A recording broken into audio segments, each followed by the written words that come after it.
ഇവിടെ ടെക്സസിൽ ഇന്നലെ രാത്രി നല്ല മഴ പെയ്ത് ഇപ്പോഴും തണുപ്പൊക്കെ തന്നെയാണ്. ഞാൻ പറഞ്ഞല്ലോ, ഇത് കണ്ടോ, നമ്മുടെ വെളുത്തുള്ളിയൊക്കെ നല്ല പൂർവാധികം ശക്തിയോടെ എഴുന്നേറ്റ് നിൽക്കുന്നത് കണ്ടോ. തണുപ്പ് ഉണ്ട്, പക്ഷേ എന്നാലും മഞ്ഞും ഐസും ഒന്നും ഇല്ലാത്തത് കൊണ്ട്. പക്ഷെ എന്താണെന്ന് അറിയത്തില്ല, ഇപ്രാവശ്യം നമ്മുടെ മല്ലിയിലയും ഉലുവായും ഒന്നും അത്ര അങ്ങോട്ട് വന്നില്ല. പക്ഷേ വെളുത്തുള്ളിയൊക്കെ കണ്ടോ, വെളുത്തുള്ളിയൊക്കെ നല്ലതായിട്ട് പൂർവാധികം ശക്തിയോടെ എല്ലാം ഇങ്ങനെ എഴുന്നേറ്റ് നിൽക്കുന്നത് കണ്ടോ. നമ്മൾ പല സ്ഥലത്താണ് വെച്ചിരിക്കുന്നത്. ഇവിടെയും കണ്ടോ, ഇതെല്ലാം കുറേ ഉള്ളികളിങ്ങനെ കിളുത്ത് വരുന്നു. ഇത് കണ്ടോ, ഇത് ഞാൻ പറഞ്ഞില്ല, വർഷങ്ങളായിട്ട് ഇവിടെ നിൽക്കുന്നത്, തണുപ്പത്തൊന്നും പോകത്തില്ല.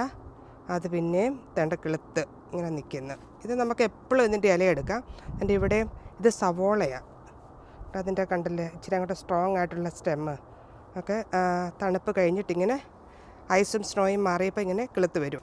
അതുപോലെ തന്നെ കണ്ടോ, ഇവിടെയും ഇങ്ങനെ നമ്മളിങ്ങനെ പല സ്ഥലങ്ങളിലാണ് ഇങ്ങനെ വെച്ചിരിക്കുന്നത്. ഏതെങ്കിലുമൊക്കെ ശരിയായി വരും. എല്ലാം ഇപ്പം നന്നായിട്ട് വരണമെന്നില്ല. ഇതിവിടെ ഇപ്പം നല്ല സൂര്യപ്രകാശമൊക്കെ ഉണ്ട്. കണ്ട് ഇവിടെ ഇതിങ്ങനെ കിളുത്ത് വരുന്നു. അതുപോലെ തന്നെ കണ്ടോ, ഇത് മറ്റൊരു ഭാഗത്താണ്. നമ്മളിങ്ങനെ ഇവിടെയും ഇങ്ങനെ വെളുത്തുള്ളിയും ഉള്ളിയും സവോളയൊക്കെ ഇവിടെ ഇങ്ങനെ നിൽക്കുവാണ്. പലരും എന്നോട് ചോദിച്ചായിരുന്നു കുളത്തിൻ്റെ ഇപ്പോഴത്തെ അവസ്ഥയെന്ന്. കണ്ട, കുളത്തിൻ്റെ ഇപ്പോഴത്തെ അവസ്ഥ ഇങ്ങനെയാണ്.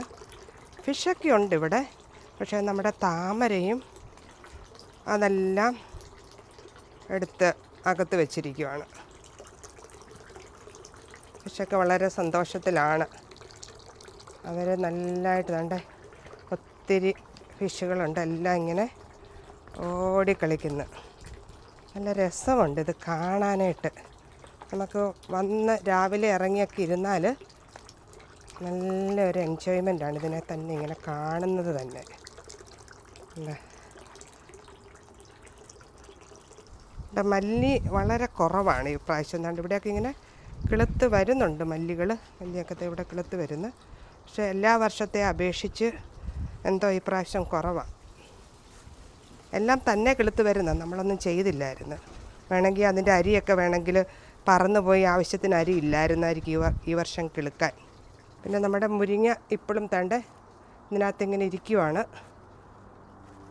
അതിനെ ഇങ്ങനെ വലിയൊരിതിട്ട് കവർ ചെയ്ത് വെച്ചിരിക്കുവാണ്. കണ്ടേ, നമ്മുടെ ബെയിലി രാവിലെ ഒരു സൺ ബാത്തൊക്കെ എടുത്ത് നടക്കുന്ന ഇങ്ങനെ നോക്കുക ഇവിടെയൊക്കെ എങ്ങനെയുണ്ടെന്ന് പറമ്പൊക്കെ.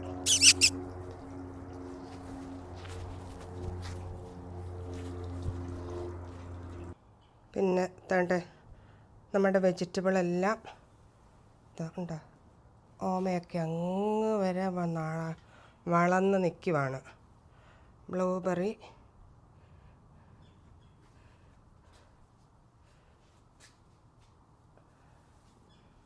പാഷൻ ഫ്രൂട്ട്,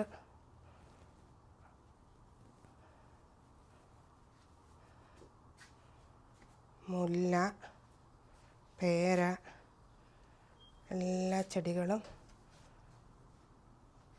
ഇങ്ങനെ നിൽക്കുന്ന. ആത്ത, നെല്ലി, ഈ കിഴങ്ങ് ഇങ്ങനെ വെച്ചിരിക്കുക. അതിൻ്റെ ഇത് കിട്ടാൻ വേണ്ടി വിത്തെന്നാണോ പറയുന്നത്? അതിൻ്റെ ഇനി എന്തായാലും ഇനി അടുത്ത പ്രാവശ്യം നല്ല സ്ട്രോങ് ആയിട്ടുണ്ടാകാൻ വേണ്ടി വെച്ചിരിക്കുകയാണ്. നമ്മുടെ ചെടികൾ ഇത് എല്ലാം നമുക്ക് കിട്ടണമെന്നില്ല, കുറച്ചൊക്കെ പോകും, എന്നാലും ഭൂരിഭാഗവും നമ്മൾക്ക് കിട്ടും. ഇതുകൊണ്ട് ഇവിടെയൊക്കെ ആണെങ്കിലും ഇങ്ങനെ താഴെയൊക്കെ ആണെങ്കിലും ഇങ്ങനെ വെച്ചിരിക്കുകയാണ്. ഇവിടെ എല്ലാം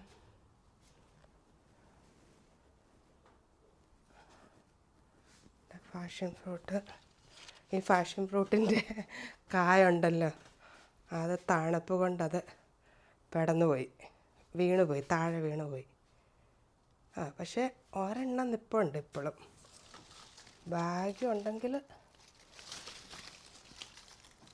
ഒരെണ്ണം നിൽക്കുന്നത്, ഭാഗ്യം ഉണ്ടെങ്കിൽ കിട്ടും ഇത്. പക്ഷെ ഒരെണ്ണം ഓൾറെഡി താഴെ വീണ് പോയി.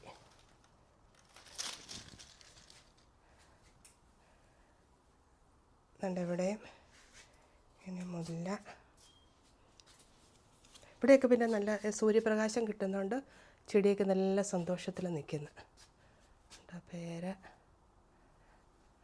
പക്ഷെ ഇവിടെ നമ്മൾ കണ്ടോ, ഞാൻ പറഞ്ഞില്ല എല്ലാം കിട്ടത്തില്ലെന്ന്. നമ്മുടെ പനിങ്കൂർക്ക എന്തൊക്കെയോ ഇതൊക്കെ തണ്ടിച്ചിരുത്. നമ്മുടെ ഇതറിയത്തില്ല, ഇതിഞ്ഞി നമ്മുടെ ശംഖുപുഷ്പം വെള്ളം കിട്ടാഞ്ഞിട്ടാണോ നിൽക്കുന്ന. ഒരു വാഴ കണ്ട നിൽക്കുന്ന, മുളകുകൾ.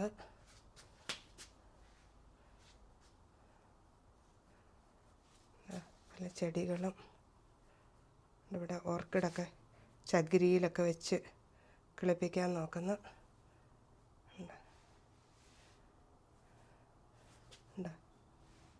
നമ്മുടെ കാട്ടുറോസ ഉണ്ട്. ആ ചെടി ഇപ്പോഴും അങ്ങനെ തന്നെ നിൽക്കുന്നുണ്ട്. എനിക്ക് തോന്നുന്നത് തണുപ്പ് കൊണ്ട് മരവിച്ച് പോയതാണെന്ന് തോന്നുന്നു. മുളകൊക്കെ ഉണ്ടായി വരുന്നുണ്ട്. കുറേ വിളവൊക്കെ ഉണ്ട്. തന്നെ നമ്മുടെ നാരകം ഇവിടെ നിൽക്കുന്നു. ഇതിനൊന്നും കുഴപ്പം പറ്റിയിട്ടില്ല. എനിക്കിന്നിവിടെ നല്ല സൂര്യപ്രകാശം കിട്ടുന്നത് കൊണ്ടായിരിക്കും. അതുപോലെ പക്ഷേ ഈ മുളകൊക്കെ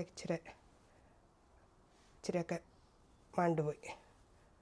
അങ്ങനെ ഇരിക്കുന്നു. പിന്നെ നമുക്ക് നമ്മുടെ തണ്ട് ഇവിടെയുണ്ട് മുളക് കണ്ട്. നമ്മുടെ ഡ്രാഗൺ ഫ്രൂട്ട് തണ്ട് കോവലൊക്കെ കിളുത്ത് വരുന്നു. ഈ പയർ ഉണങ്ങിപ്പോയി. എൻ്റെ തുളസി ഉണങ്ങി നിൽക്കുന്നു. പക്ഷെ അതിൻ്റെ അരി കൊണ്ട് ഇനി കിളുത്ത് വരും. ഇവിടെ നമ്മുടെ അമ്പഴത്തിൻ്റെ അവസ്ഥ ഇങ്ങനെയാണ്.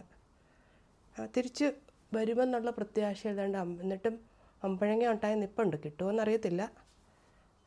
അതുപോലെ ഇവിടെ കണ്ടില്ല അമ്പഴം ഇങ്ങനെ നിൽക്കുന്നത്. ചെടികളൊക്കെ ഈ ചെടികളൊന്നും വലിയ കുഴപ്പമില്ല. എന്നൊക്കെ ഇങ്ങനെ ഇവിടെ തന്നെ നിൽപ്പുണ്ട്. ഈ ചെടി കരുവേപ്പ് നമ്മൾ ഇലയെടുത്തും എല്ലാം കൊണ്ട് ഇച്ചിരി ഒന്ന് മാണ്ട് നിൽക്കുവാണ്. പിന്നെ നമ്മുടെ ഈ വാഴ അങ്ങ് വളർന്ന് അങ്ങ് മോള് വരെ എത്തി. ഈ വർഷമെങ്കിലും ഇതിലൊരു കൊല ഉണ്ടാകുമെന്ന് നമുക്ക് പ്രതീക്ഷിക്കാം. പിന്നെ ഉണ്ട് ഈ കരിവേപ്പ് ഇവിടെ ഇങ്ങനെ നിൽക്കുന്നു. ഈ കരിവേപ്പും വലിയ അത്ര സ്ട്രോങ് ആയിട്ടല്ല. ചെടികളും പക്ഷെ നമ്മുടെ പനിങ്കൂർക്കൊക്കെ കണ്ടോ, അതിനൊക്കെ ഒട്ടും തണുപ്പ് സഹിക്കാൻ പറ്റത്തില്ല. കരിവേപ്പം ഈ പനിങ്കൂർക്ക ഇച്ചിരി കരിഞ്ഞിരിക്കുക. ഒരു മുല്ല ദാണ്ട് ഇവിടെ പെരയ്ക്കകത്ത് തുളസിയും കൂടെ ഇവിടെ കുഴപ്പമില്ല നിൽപ്പുണ്ട്. ക്രിസ്മസ് ട്രീയുടെ ചെടി. നിങ്ങളുടെ പെരയ്ക്കകത്ത് അടുക്കളയിൽ കോവൽ നിൽക്കുന്നുണ്ടോ? എനിക്കെന്താ കോവൽ വെക്കാൻ പറ്റിയ സ്ഥലം ഇതാണ്. അവിടെ കണ്ട ഇലയൊക്കെ കിളുത്ത് വരുന്നത്. ഇവിടെ വെച്ച് നല്ല ചൂടുണ്ട്. സാധാരണ ഇവിടെ വെക്കുന്ന കമ്പാണ് ഞങ്ങൾക്ക് നല്ലതായിട്ട് കിട്ടുന്നത്. വെളിയിലത്തെയൊക്കെ ചിലപ്പം അത് ശരിയായിട്ട് കിട്ടത്തില്ല. ഇവിടെ ഇങ്ങനെ കട്ട് ചെയ്ത് ഇത് വെള്ളത്തിലിട്ട് വെച്ചിരിക്കുക. കമ്പ് വെള്ളം മാത്രം ഒഴിച്ചാൽ മതി, ഇടയ്ക്കിടയ്ക്ക് വെള്ളം ഒഴിച്ചാൽ മതി. എന്നിട്ട് പിന്നെ എടുത്ത് നമുക്ക് മണ്ണിൽ കുഴിച്ച് വെക്കാം. നിങ്ങൾ എന്നോട് ചോദിച്ചിട്ടുണ്ടല്ലോ ചിക്കുട്ടയുടെ സപ്പോട്ടയുടെ അവസ്ഥ എന്തുവാന്ന്.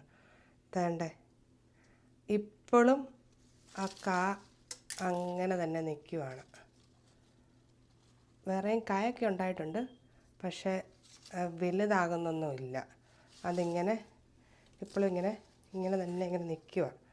വളരണോ വേണ്ടയോ, ഒരുപക്ഷെ പറയുന്ന പോലെ എന്നും മധുര17 നിൽക്കണമെന്ന് പറയുന്ന പോലെ പുള്ളിക്കാരനോ പുള്ളിക്കാരി എന്നും അങ്ങ് നിൽക്കുക 17. ഇവിടെയും കാകളൊക്കെ ഉണ്ട്. പക്ഷേ നമ്മുടെ മാവ് ഇവിടെ ഉണ്ട്. പക്ഷേ മാവിൻ്റെയും പൂങ്കിലയൊക്കെ പൊഴിഞ്ഞു പോയി. മാങ്ങ ഉണ്ടാകുന്ന പ്രതീക്ഷ പോയി. ഇവിടെ പ്ലാവും തണ്ട് ഇവിടെ നിൽപ്പുണ്ട്. പിന്നെ ആത്ത കുറച്ചിങ്ങനെ ഇലയൊക്കെ കരിഞ്ഞു പോയി. പക്ഷേ ഇവിടെ ഇതൊക്കെ കിളുത്ത് തിരിച്ച് വരുമെന്നുള്ള പ്രതീക്ഷയിൽ ഇത് ഇങ്ങനെയാണ് ഇപ്പോൾ ഇവിടുത്തെ ഇതിൻ്റെ അവസ്ഥ. ഇത് കണ്ടോ, നമ്മുടെ ഫാഷൻ ഫ്രൂട്ട് പൊഴിഞ്ഞു വീണ്. പിന്നെ ഇത് ഒരു ചിക്കൂട്ട. ഇത് കടയിൽ നിന്ന് വാങ്ങിച്ചതാണ് കേട്ടോ, കൊതി കൊണ്ട്. എനിക്ക് തോന്നുന്നത് ഏറ്റവും നല്ലത് ഗരേജിൽ വെക്കുന്നത്. ഇവിടെ ഗരേജിൽ വെക്കുന്ന ചെടികൾക്ക് അത്രയ്ക്ക് ക്ഷീണം വന്നിട്ടില്ല. കണ്ടോ, ഇവരിങ്ങനെ നിൽക്കുന്ന ചെടികളും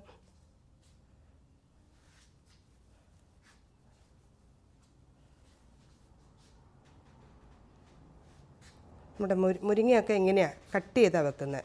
ചട്ടിയിൽ നിൽക്കുന്ന മുരിങ്ങയുടെ കമ്പ് നമ്മളിങ്ങനെ കട്ട് ചെയ്ത് വെക്കും. അവിടെ നമ്മുടെ ചെറിയതിലൊരു 10 ചെറി ഉണ്ടായിരുന്നു കേട്ടോ. നല്ലതായിരുന്നു, നല്ല സോഫ്റ്റ്, നല്ല മധുരമുള്ള ചെറിയായിരുന്നു.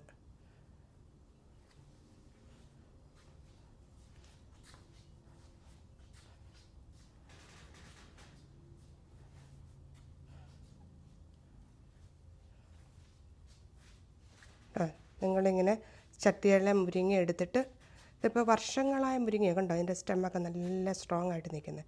പിന്നെ കട്ട് ചെയ്ത് അകത്ത് വെക്കുക.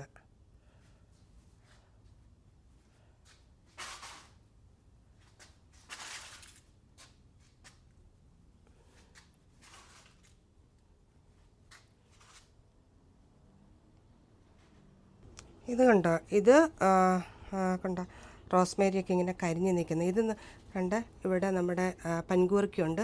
ഇതൊരു ഗ്രീൻ ഹൗസ് പോലെ നമ്മൾ വെളിയിലിങ്ങനെ ഉണ്ടാക്കി വെച്ചതാണ്. ഇവിടെ കൂടുതലായിട്ടും ചെടികളാണ്. ഇവിടെ നമ്മുടെ ചേമ്പൊക്കെ, പക്ഷെ ചേമ്പും ഉണ്ട്, അങ്ങനെ ഇതുണ്ട്. മുന്തിരി, ചേമ്പ് ഉണ്ട്. ചേമ്പൊക്കെ ഇതിൻ്റെ ആ തട എടുത്ത് വെക്കണം, എന്നാലേ ഉള്ളൂ നമുക്ക് നല്ല ചേമ്പ് ഉണ്ടാകത്തുള്ളൂ. അതിനുവേണ്ടി ഈ വർഷം എടുത്ത് വെച്ചിരിക്കുക. ചെടിയും ഇവിടെ എല്ലാം തണ്ട് ഇങ്ങനെ ചെടികളാണ്.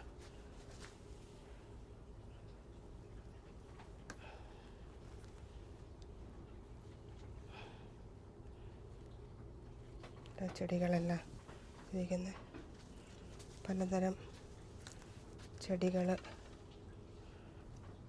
വച്ചിരിക്കുന്നുണ്ട്.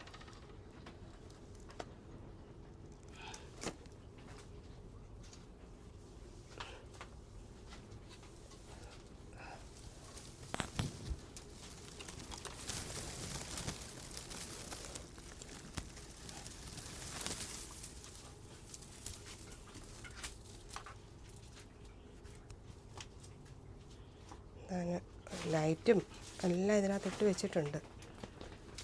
ചെറിയ രീതിയിലെ ഒരു ഗ്രീൻ ഹൗസ് എൻ്റെ ഭർത്താവ് ഉണ്ടാക്കിയ ഗ്രീൻ ഹൗസാണ്. ഇങ്ങനെ ഞങ്ങൾ പല സ്ഥലങ്ങളിലാണ് ചെടികൾ വെച്ചിരിക്കുന്നത്. ഏതെങ്കിലും എല്ലാം നമ്മൾ പല സ്ഥലത്തും വെക്കും. അത് ഒരു സ്ഥലത്തെ പോയെങ്കിൽ അടുത്ത സ്ഥലത്തെ കൊണ്ട് പ്രയോജനമുണ്ടാകുമല്ലോ. ഇത് പിന്നെ ഇതിനകം ഒരു മെസ്സാണ്. കാരണം എല്ലാം ഇതേണ്ട മണ്ണുകളും ലൈറ്റുകളും എല്ലാ സാധനങ്ങളുമാണ് ഇതിനകത്ത്. ഇത് ഒരു തടി കൊണ്ടുണ്ടാക്കിയതാണ്. സൺ പോലെ ഇങ്ങനെ വെച്ചിട്ട് അതിൻ്റെ മുകളിലത്തെ മെറ്റീരിയലൊക്കെ എന്താണെന്നൊന്നും എനിക്ക് ശരിക്കും അറിയത്തില്ല. എന്നിട്ട് പിന്നെ ഇങ്ങനെ കവർ ചെയ്ത് വെച്ചിരിക്കുകയാണ്. അതിനകത്തേയും ചെടികൾക്ക് വലിയ കുഴപ്പമില്ല. എനിക്ക് തോന്നുന്നത് നമ്മുടെ ബാത്ടപ്പിലെയാണ് അത്ര നന്നായിട്ട് വരാതെ. പാവം നമ്മുടെ ആഫ്രിക്കൻ പായൽ കണ്ടോ. പക്ഷേ ഇത് കിളുത്ത് വരും എന്നുള്ള പ്രത്യാശയാണ്.